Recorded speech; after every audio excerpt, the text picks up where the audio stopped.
Bresman, Allie Clifton will join us in a little bit. Mike Trudell will handle all the post-game duties. Lakers fall to the Clippers. They've now lost 8 of 11 games, and they're literally limping into the playoffs. Clippers' best three-point shooting team in the league, hit 11 threes in the first half. 7 guys in double figures, and kind of never looked back, James. Yeah, this game, I didn't expect, a win. I just wanted the guys to come out and put up a good fight. Wanted to see AD play strong. Unfortunately, we didn't get to see any of that. This is not what we, drew up at the beginning of the season. I mean, there are no excuses, but there have been a plethora of injuries. And so this is where we are finding ourselves, standing right now. Uphill battle, big game tomorrow night, determining game tomorrow night. So we just have to hope that we can get everybody back healthy, regardless of what's going to happen. It's going to be a playing game or not. We got to get ready for whatever's going to happen. It's looking a little bit bleak right now, considering, the schedule we have left. But we just have to hope that we can get AD, LeBron back. I heard Reggie Miller on the telecast talking about it. If we get everybody back healthy, doesn't matter where we are, especially in this type of season, we just have to hope for the best in that category. Yeah, more injuries, James. It's kind of a sad thing to see AD go down tonight. Eager to hear Frank Vogel talk about it because we all saw his ankle get tweaked. And then, of course, the report came out that there were some back spasms that were keeping him from returning to the game. Maybe AD himself talks tonight, although there is an NBA rule. If you leave a game because of an injury, you don't have to talk to the media afterwards. Bottom line, is he going to get on a plane, in an hour and a half and go up to Portland with the team? That game's up there tomorrow night. And that game, frankly, is bigger than this game. Even if the Lakers had won this game, tomorrow night's game is the big game. It's basically a double game because you're talking tiebreaker at stake. Right now, the Lakers and the Blazers 1-1 in the season series. Whoever wins tomorrow, they win that tiebreaker, Geet. So it's really is a 2-for-1 situation for either team tomorrow. Big game. You just saw right there how it happened. Literally on signage after shooting a 3 and backpedaling. Yeah. I mean, the hits just kind of keep coming for this team. I mean, it's been a run of this kind of stuff. I mean, listen, you go into the game tonight. Let's look at this first, though, big game. You can see him grab that ankle, and you can see it roll the way you don't want it to. He's wincing pretty badly right there, obviously. Yeah. You think about the injuries. You think about LeBron's injury. A guy probably making an unnecessary dive through LeBron's body. Freak injury. Backing up after shooting a 3, hitting the signage after just coming back from being out for a long time. That's kind of freaky. You get Schroeder at the wrong time of the season, out 10 for 14 games, in addition to Tucker out, a couple games. So this is the way it's been for everybody. Donovan out in Utah, Murray out in Denver. You got Butler in Miami. You got it's everywhere because of what happened last year. Quick turnaround. So this is where we find ourselves in a must-win tomorrow night to have that tiebreaker. So it's the way it is. Yeah, by the way, Lakers 7-12 without LeBron and AD in the lineup. They've yet to play a game without LeBron, Anthony Davis, and Dennis Schroeder. So that could be a first tomorrow night. Again, we don't know if AD is going to even go to this game. There's a chance he's going to play in this game. So it's a little bit premature to just say that, but you take a look at the standings there. Lakers do have the edge right now over Portland. They have a better Western Conference record. It's actually by a comfortable margin. They have about a 2.5-game lead on Portland just in conference games. Of course, the new tiebreaker tomorrow will be the final game in the 3-game series for those teams. Someone's going to be 2-1 against the other one after tomorrow night, and that'll be the new tiebreaker. James, hard to find your way or your rhythm when you can't count on a consistent lineup. And that's where I think we're finding this Laker team. Every time you try to take a step forward, you take a couple steps back. I mean, honestly, you go into tonight without 3 point guards. You only have 3 point guards on the team. Now Alex Caruso's running point, and of course he can. He's a guard. He's a point guard as well. I mean, he's usually plays the off guard position. But it's like going into I saw a tweet tonight about it's like going into a football game without quarterbacks, right? Yeah. I mean, you can play a style and you can do okay, but it just seems that's what keeps happening to this team. I mean, there was a graphic tonight they showed on the broadcast. February 14th, This team's second in the You're right. league. Nipping at Utah's heels. Yeah, right behind Utah. Yeah. Yeah. And there it is. There it is. And then it just slowly, Magic. Got away from him. February 14th, that's when AD got hurt. Then Gasol goes into the health safety protocol, and then Dennis Schroeder went in there missed 4 games, and LeBron got hurt, and everyone knows the story. But 2nd to 3rd to 5th to 6th, and then tomorrow kind of will solidify where you end up just about. So It is what it is. It is what it is. And, all teams have suffered a little bit, but I don't think anybody in the team has suffered, in the league, has suffered quite like the Lakers. Yeah, there's been some teams that have missed some players for the rest of the season, but you talk about the defending champions with LeBron, people were looking at them to at least make it to the finals this year. Now all that just goes away like in a puff. And you can go back and you can think about the Sacramento game, you can think about Toronto game, you can go back and try to capture some games. It's too late. You got to take care of business what's in front of you right now. And it's going to take really a mind over matter, a band of brothers that can go and get it done. It's just like one game. That's what they got to focus on right now. All their energy, a back-to-back game, they got to pour all their energy and try to come up with a win against a team that plays well in Portland and is desperate. Yeah. So. And if AD doesn't play tomorrow, that's another ball handler that you can't have on the court. We haven't even mentioned Taylor Horton-Tucker, expected to also miss tomorrow night's game because of a calf injury. So you really are running out of people who can just simply bring the ball up court. You got Caruso, Anthony Davis. If he's out, you have to subtract him. Kuzma, I guess, can do a little dribbling. You really are running out of people to literally bring the ball up court. Lakers really getting crushed by injuries right now. You made a joke in pregame about Jason Kidd. Yeah, right. He'll be on a 10-day starting tomorrow. Yeah. Might happen. Listen, it doesn't matter what broadcast you listen to, national, whether it's us, everyone always says if the Lakers are healthy, and it's turning into a big if. On the other side of that, Clippers finally getting healthy as well, and they're gearing up for the playoffs, and they look real good. 7 guys in double figures tonight. And this is what we hope for the Lakers, Yes. get some players back, start peaking at the right time. And the Clippers are starting to, model, when to peak, when to start playing well. Kawhi Leonard coming back, Beverly coming back tonight, of course, Paul George, and then you have Jackson and Batum, who's I think is going to be a big help for them. And then Brez, a big, I don't want to say a surprise, but DeMarcus Cousins coming off and doing what he did tonight. Yeah, he can score the ball. There's no doubt about it. His defense is not spectacular. But a lot of people are talking about Phoenix and Utah and Phoenix, 1 and 2. Who's going to win that battle? I think they're forgetting about maybe the best team in the West right now. Lakers, can't really count them, just too many injuries.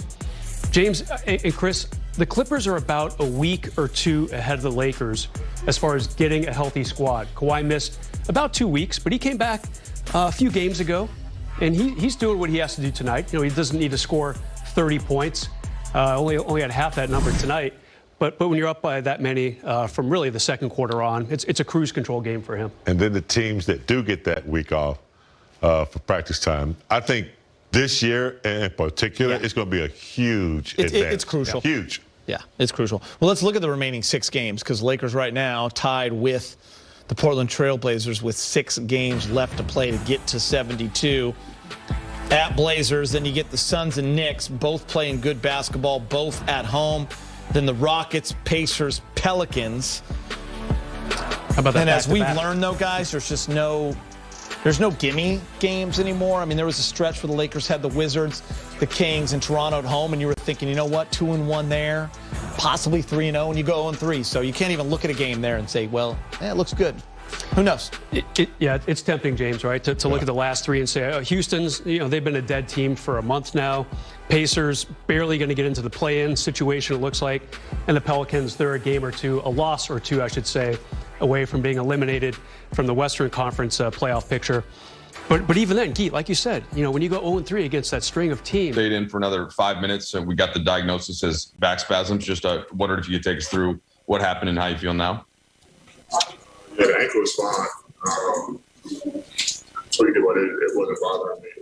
The back locked up pretty bad, so that's it. Couldn't really move. Feels a little better now, and see how it is tomorrow. So test it out when you wake up and you kind of determine your status for the Portland game tomorrow? Yeah, I mean, I should be good to go tomorrow based on how it's feeling now. But yeah, I mean, still wake up and test it out. But my plan is to go tomorrow. Anthony, probably tough to take too much from this game considering you left. Obviously, no LeBron, no Dennis, no THT. Where would you put the state of the team right now as you guys are still fighting through all these injuries at this point of the season? It worked on, so I didn't really see much of the second half. But I think, I know the spirit in the locker room is still high. I mean, guys came in after the game and said, put it behind us, we got enough of the ball. So guys are still great with their minds and their spirit about, the rest of the season and obviously we're fighting for playoff spot, and tomorrow's probably the biggest game after these games. So, guys are still optimistic, and we're still fighting. And guys' spirits are still high. Okay, Dave McMenamin, please. AD, considering you just called tomorrow's game the biggest game, will that factor into your decision making as you evaluate the back tomorrow, even if it doesn't maybe feel 100%? Would you feel compelled because of the circumstances of the game to give it a go? Yeah, I mean, we do have a day off the next day. So I'm still to get work done there, but that's for sure. I think add a little juice to the plan tomorrow. Okay, Dan Wojcicki, please. Yeah, on the play that at the very beginning when you it seemed like you kind of like hit the scorer's table. Is that what happened on that play? And like your foot kind of went out from underneath you? And then was there a play or anything that kind of caused the back to lock up? Yeah, I mean, I think I said it before the game too. I said that the scorer's table looked like it was really close to the court, and then I ended up stepping on the scorer's table and kind of tweaked the ankle a little bit, but the ankle was fine. I have no problem with the ankle. Kind of caught it before it turned all the way. I know it kind of looked bad, but it's fine. And there was no certain play. During the timeouts, the first time out, the second time out, I kind of just, felt it, locking up more and more and more. And then eventually, when I came out, I think around the 3-minute mark in the first quarter, got to the point where it was pretty tough. So, like I said, it feels better now. Got some work done, and should be able to go tomorrow. Okay, Kyle Goon, please. Hey, D. This season has had so many moments where you guys have some kind of setback when it seems like you're getting your ducks in a row, and maybe this game is one of those with your back locking up. How do you keep all those setbacks from adding up in your mind and feeling like it's just insurmountable? Just keep fighting. I mean, we know when we're all healthy, the type of team that we have. We've seen it early in the year, and that's what we always revert back to. Like when we're 100% healthy, we're one of the, we are the top team in the league, and so we keep that in our minds. And so we know that we got a lot of things going on with some of our players, and guys know that. But we know when we get 100% healthy, Brian maybe has a week, Dennis 5-6 days left or something. But when we get everyone healthy, especially heading to the playoffs, we know the type of team that we are, and I think the league knows the type of team that we are. So,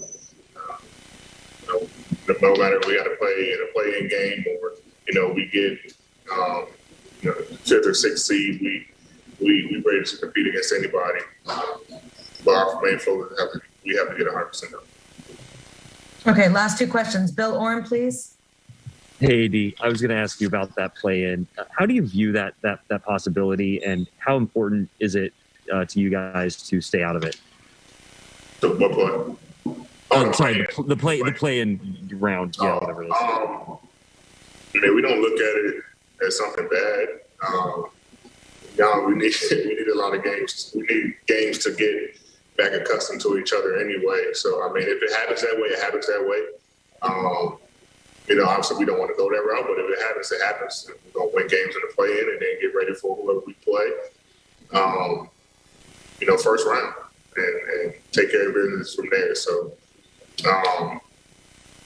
look at it. We look at it as game reps and the play-in, and if not, then we got a little bit more practice time to get accustomed to each other. So, either way, we're fine either way. Like I said, we know the type of team that we are. Last question, Mike Trudell. Hey, Anthony, you, of course, weren't on the court for very long tonight, but just wondering, without LeBron, Schroeder, and THT, what do you think is it going to be a key tomorrow, given what the lineup is and kind of that lack of playmaking? How can you guys try to continue to get good shots? Our defense. I got to go back and look at the tape for tonight. Seeing that I missed most of the game and didn't really see some of it. But I think our defense, we defend and rebound, and we're going to get shots. And even if we're not making shots, we're still able to, defend and hold teams below their average. So we got to continue to defend, being that, that defensive team that is very tenacious and scrappy and play desperate like we did against Denver. And if we do that, starting tomorrow night and for the rest of the X amount of games that we have, we'll find ourselves in a good position heading into the playoffs. All right. Thanks so much, Anthony. All right. Allie joins us now. We'll talk a little AD and what he was talking about, Allie, with tomorrow night against the Portland Trailblazers being one of the biggest games of the year, obviously. It was a very interesting press conference. On one sense, it was very calm, collected. As many, I feel like, are probably panicking on the outside. There was a very calm vibe to him. I think it's a good sign that there's nothing wrong with his ankle when we all suspected that. Back spasms apparently is something that he has dealt with before, but just during the time, the 3 quarters that he worked on it, he's already feeling better, will be on the flight, as he mentioned. And I think the other takeaway is that he called this the biggest game of the season, as we all know, of the games that they have left. And so that will factor in his decision, depending on how he feels when he wakes up tomorrow, to want to play. And the attitude in which he mentioned the play-in tournament and what could possibly happen in 6 games, where this team could benefit from having games to play. You don't want to be in that situation. We've all discussed that. But if you're here, what's the attitude? What's the mindset you take into it? And hey, you got to look at it and take the positives. And this team needs time, no matter how it comes, practices or games. That approach seemed positive. Yeah, I mean for how you have to look at it. He's led in New Orleans, but that interview without LeBron looks like one of the best leadership interviews I've seen him. Like, look, I'm good. Tomorrow's one of the most important games there is.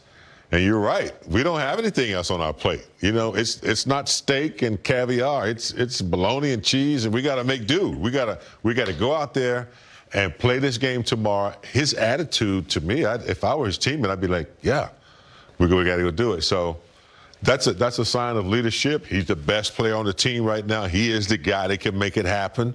If he goes out there and enforces it, enforces his will. Big one tomorrow night. I can't wait, actually. Yeah, go ahead, Bryce. Yeah, let's not forget, where's LeBron James in all this? Finding AC fresh on the backdoor cut. Yeah, that's why we love him at that, what we call it, point center, especially at the top, the key area, good vision, nice backdoor by Caruso, nice find. Yeah, Mark played only 6 minutes tonight, but he still made the most of it with some of those plays like that. We'll see what he plays in Portland tomorrow. They got some pretty good centers up there for sure. Just 1 assist for Mark. That was it right there. We showed you. The Lakers shot just 38% from the field, their lowest of the season. Frank Vogel spoke with Mike in the media moments ago. Hey, Frank, Anthony just took us through how he's feeling, said his plan is to play tomorrow. He got some work on the back, and it feels better than it did during the game. Just want to get your perspective on that and how you're thinking about his availability for tomorrow as well. Yeah, I mean, we got to follow the lead of the medical team. They were already trying to be responsible with his minutes, and obviously we'll have to see how he feels tomorrow. It's tough not having him in there, but obviously, we got to make the best decision for health. That's the biggest thing for us is to try to be healthy, and we'll see how he feels tomorrow. Hopefully he can go. Frank, it's such a small sample size, but the minutes that he was out there, how did you feel about the ball movement, the playmaking, and trying to get into different sets without the other three guys that were out as well? Yeah, we didn't have a great rhythm to start the game. I thought that would have worked itself out if we stayed whole, but just one of those nights. Okay, Kyle Goon, please. Hey, Frank. At a lot of the games you played without LeBron was on the bench. Is there a medical reason why LeBron hasn't joined the team the last 2 games? No. All right, Dave McMenamin, please. Frank, part of the end result against the Nuggets that led to the win the other night was your defense really standing out tonight. The Clippers score something like 55% overall, 41% from 3. What'd you make of your defensive effort as a team? Yeah, better in the second half, but they shot the heck out of the ball in the first half. Made 11 threes. Some we were there. They made guarded ones, and some we just got too much into our rotations. Our scheme is predicated on trying to minimize rotations as much as possible. But they got some elite players over there that require double teams, and we have to be sooner to get to the 3-point shooters. Sooner than we were tonight. It's top of the scouting report when you play the Clippers, the best 3-point shooting team in the league, and we didn't get that under control in the first half. Dan Wilkie, please. Frank, you guys have had sort of that level-headed, next man up approach all season long when things have gotten weird or gone wrong. But at a certain point, have you noticed, has this stuff been dispiriting? And obviously, look, AD might only be one game, but it was, 9 minutes tonight. You spent a day trying to figure out how you're going to make this work, and you get 9 minutes to look at it. How have you guys handled it? Yeah, we're hanging in there. You know what I mean? No one's feeling sorry for themselves. We know we got to be better, even under adverse circumstances. The mid-game loss of Anthony was tough. I mean, we basically spent the last 2 days trying to figure out how we're going to be creative and making him the focal point. And when he's out, we're left to adjust on the fly again. And we didn't adjust well enough. But like I said, nobody's feeling sorry for us. We're not feeling sorry for ourselves, and we have to be better competing through adverse circumstances. To follow up real quickly, Frank, Anthony said that he viewed tomorrow as maybe the biggest game of the year because of the implications in the playoffs. Do you view it that way, or is it kind of you guys got a bunch of games left? How do you view the importance of that game? The game we play is important right now. Obviously, the head-to-head implications matter in the standings, but it mattered tonight too, and it's going to matter the game after Portland as well. So we don't really try to highlight big games. We compete and give everything we got every game. As the Lakers try to figure out who's in and who's out every single game, they're also trying to figure out their center rotation and whether Harold, Gasol, minutes divided up, and Andre Drummond's getting the start. And again, Big A James kind of back-to-back games where he's been kind of not a big part of things. Foul trouble. He had 5 fouls again tonight, just 3 of 5, 9.6 rebounds. Yeah, I mean, we know Drummond can play, and he's shown signs of that, inside rebounding. But it's going to take LeBron James really to enhance his game out there as LeBron handles the ball. Schroeder too can loosen up the offense a little bit for Drummond, but I think LeBron is key because he's a specialist at knowing how to make specialists, benefit the team. So, yeah, I'm not making any excuses for him, but he has not found his sweet spot. Nothing's coming easy for him. And so the last game he had, 0 rebounds, and he's just not putting himself in those positions where he can score easy. A couple of nice moves there, but I'd like to even see, him get deeper in the... Stayed in for another 5 minutes, so we got the diagnosis as back spasms. Just wondered if you could take us through what happened and how you feel now. Yeah, the ankle was fine. Tweaked it, but it wasn't bothering me. The back blocked up pretty bad, so that's it. Couldn't really move. Feel a little better now, and see how it is tomorrow. So test it out when you wake up, and you kind of determine your status for the Portland game tomorrow. Yeah, I mean, I should be good to go tomorrow based on how it's feeling now. But yeah, I mean, still wake up and test it out. But my plan is to go tomorrow. Anthony, probably tough to take too much from this game considering you left. Obviously, no LeBron, no Dennis, no THT. Where would you put the state of the team right now as you guys are still fighting through all these injuries at this point of the season? Been worked on, so I didn't really see much of the second half. But I think, I know the spirit in the locker room is still high. I mean, guys came in after the game and said, put it behind us. We got nothing to fall. So guys are still great with their minds and their spirit about, the rest of the season. And obviously we're fighting for playoffs. And tomorrow's probably the biggest game after these games. So, guys are still optimistic and we're still fighting. And guys' spirits are still high. Okay, Dave McMenamin, please. AD, considering you just called tomorrow's game the biggest game, will that factor into your decision making as you evaluate the back tomorrow, even if it doesn't maybe feel 100%? Would you feel compelled because of the circumstances of the game to give it a go? Yeah, I mean, we do have a day off the next day. So I'm still to get work done there, but that's for sure. I think add a little juice to the plan tomorrow. Okay, Dan Waukee, please. Yeah, on the play that at the very beginning when you it seemed like you kind of like hit the scorer's table. Is that what happened on that play? And like what kind of went out from underneath you? And then was there a play or anything that kind of caused the back to lock up? Yeah, I mean, I think I said it before the game too. I said that the scorer's table looked like it was really close to the court, and then I ended up stepping on the scorer's table and kind of tweaked the ankle a little bit, but the ankle is fine. I have no problem with the ankle. Kind of caught it before it turned all the way. I know it kind of looked bad, but it's fine. And there was no certain play. During the timeouts, the first time out, the second time out, I kind of just, felt it, locking up more and more and more. And then eventually, when I came out, I think around the 3-minute mark in the first quarter, got to the point where it was pretty tough. So, like I said, it feels better now. Got some work done and should be able to go tomorrow. Okay, Kyle Goon, please. Hey, D, this season has had so many moments where you guys have some kind of setback when it seems like you're getting your ducks in a row, and maybe this game is one of those with your back locking up. How do you keep all those setbacks from adding up in your mind and feeling like it's just insurmountable?